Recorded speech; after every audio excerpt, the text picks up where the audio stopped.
మలయాళంతో పాటు తెలుగులోనూ పలు చిత్రాల్లో నటించిన షైన్ టామ్ చాకో కొత్త వివాదంలో చిక్కుకున్నాడు. మలయాళ నటి విన్సీ ఆరోపణలు చేసింది షైన్ మీదనే అని తెలుస్తోంది. ఆమె అతనిపై ఫిల్మ్ ఛాంబర్లోనూ ఫిర్యాదు చేసిందట.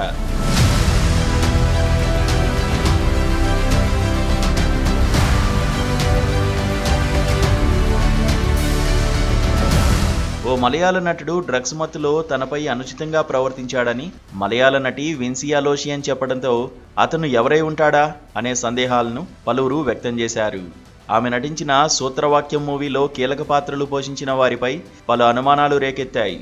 అయితే చాలామంది విన్సీతో అసభ్యకరంగా ప్రవర్తించింది షైన్ టామ్ చాకో అనే నిర్ధారణకు వచ్చారు. అతని గతకాలపు చరిత్ర గురించి తెలిసిన వారు దీనిని స్పష్టం చేశారు.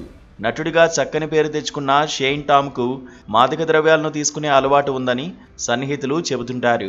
పలు సినిమాల షూటింగ్స్కు అతను మత్తుమందు తీసుకునే పాల్గొనేవాడనే వారు లేకపోలేదు. అలానే విన్సీతో కలిసి సూత్రవాక్యం షూటింగ్లో పాల్గొన్నప్పుడు అతనే ఇలాంటి దుశ్చర్యకు పాల్పడి ఉంటాడనే వార్తలు బలంగా వినిపిస్తున్నాయి. పైగా షైన్ టామ్ చాకోనే కొకైన్కు సంబంధించిన కేసులో 2015లో పోలీసులు అరెస్ట్ చేసి విచారించారు. ఇక తాజాగా ఇన్స్టాగ్రామ్ వీడియోలో తన ఆవేదనను వ్యక్తం చేసిన విన్సీ అలోషియన్ ఇప్పుడు కేరళలోని ఫిల్మ్ ఛాంబర్ ఆఫ్ కామర్స్లోనూ చిత్ర నిర్మాణ సంస్థకు కూడా ఫిర్యాదు చేసిందట. మరి విన్సీ చేసిన ఆరోపణలపై షైన్ టామ్ చాకో ఎలా స్పందిస్తాడో చూడాలి.